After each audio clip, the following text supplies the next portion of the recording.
Hey everyone. Okay, so I just uploaded, or it will be uploaded soon, a video about your upcoming self-observation paper. Now I wanted to offer another few thoughts just relating in general to some of the things you've been talking about in your journal entries, in your lesson reflections, just a few things to tie together a few strands of this course from the past few weeks. Especially since I didn't post a video last week. So first of all, I wanted to comment on something that a few of you wrote about in your journal entries, and that is the format of a distance learning course and the ways it's very different from interacting in a live class. I really hear what some of you are saying, that it's challenging in some ways because you're not sitting face to face with someone else, working with them on a project. There's a lot of email going on, posting to discussion boards. So it relies a lot on the written word, and rather than being able to look at someone's face and looking at nonverbal cues in that way and being able to read their personalities. I understand that. I hear it. I want to tell you, as someone who's reading your discussions as an outsider and who has taught this course live many times, while that indeed can be a drawback, not to be face-to-face with people and to not feel that strong personal interaction, what one of you wrote in your journal entry that I agree with very much is that you are able to take time to think about what you want to say before you post it. I happen to find that the comments, the support that you give one another in the discussion forums is of a much higher level in many ways than when I teach it live. That is because I think some of us, first of all, do well when we have time to think about what we want to say and not feeling the pressure of raising our hands and competing with other people who are raising hands in class.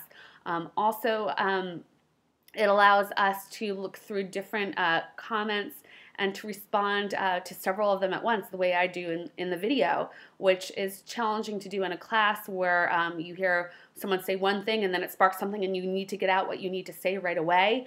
It allows you to step back and look at several things that people have said and to respond to them in your posting, responding to several different comments at once. I find you to be quite responsive to your classmates. And again, I'm not saying I don't see that at all when I teach live, but I do think that there is a stronger sense of peer support and collegiality. So don't take that lightly. I'm able to see that as an outsider, even if this feels a little challenging to you. And one of you commented that it's hard to get to know your other classmates. And I get that. There's only so much that you can glean from getting to know them via email.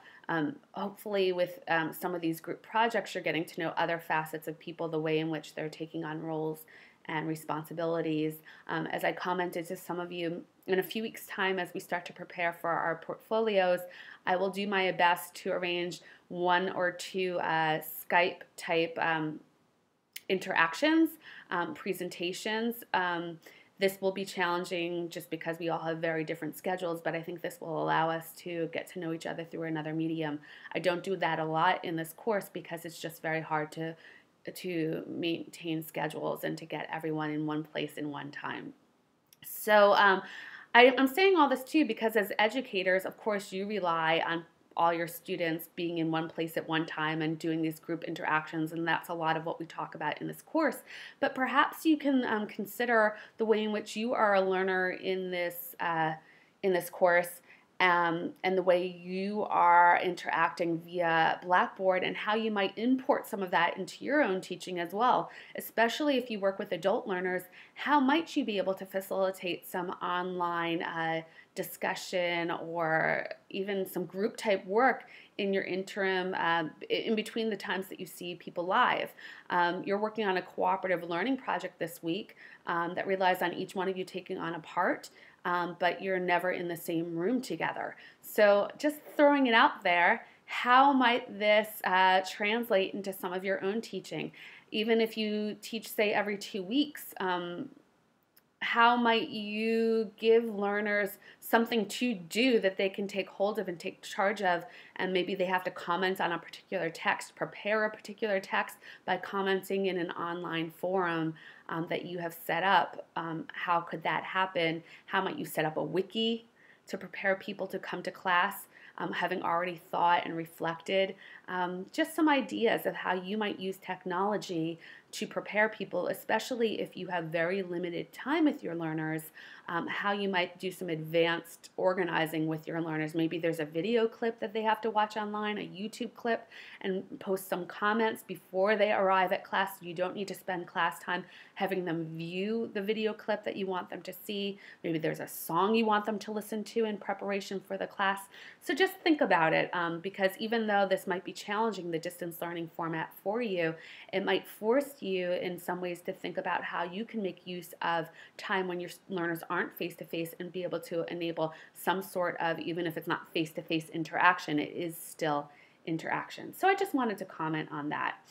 The other thing I want to say is something I've said a few times in this course but want to share again. I know we cover a lot of information in a very short amount of time in this course, and it feels to you impossible to be able to explore all of the skills that we're going through, that we're covering.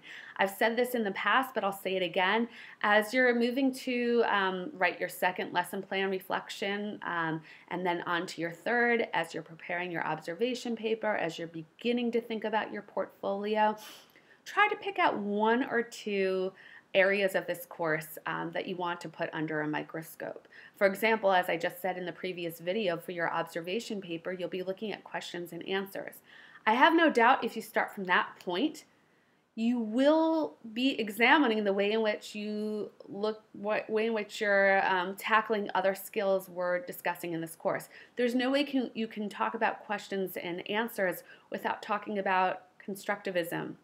Or, I mean, you could, but I hope that you're thinking about how you're helping your learners to make meaning, talking about how you're drawing upon prior knowledge, how you're designing your activities, how you are scaffolding your activities in your lesson plan and creating a narrative thread. How does this play into a question asking and answering? Are your learners tuned in to where you're taking them, where you're guiding them through the questions?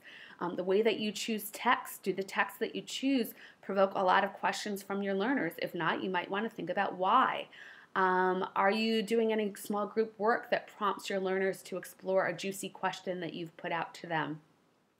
Are you using cooperative learning or problem-based learning as a way of sparking questions from your learners?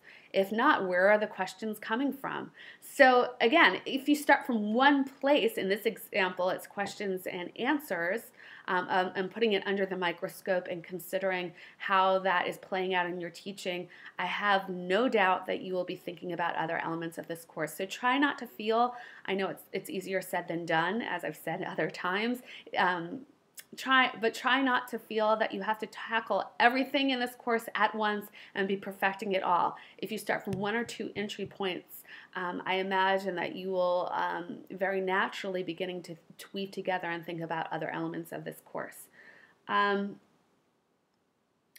Just one more thing, we'll talk about the portfolio in the next few weeks. As I've said, as I've written in other places in this course, just start to think about how you are gathering the artifacts that you might want to put in your portfolio. Now, you might have these electronically already, the handouts that you've been giving out. You have your lesson plans to look at. But is there something that you're doing in class that you might, for example, want to take a photo of or take a short video clip of? If you're using, by the way, if you're using things for a course assignment, it's okay, it's protected, so you don't need to worry about infringing on confidentiality for your class. It will only be for me and for your assignment. Is there something else you're doing in class? Some text that you came across, texts that you want to make sure you hold on to. So that's the main thing you want to be doing right now, making sure that these things aren't escaping you and that you're holding on to them so that you can use them in your portfolio. As always, as I just said in the previous video, if you have any questions, please feel free to be in touch with me.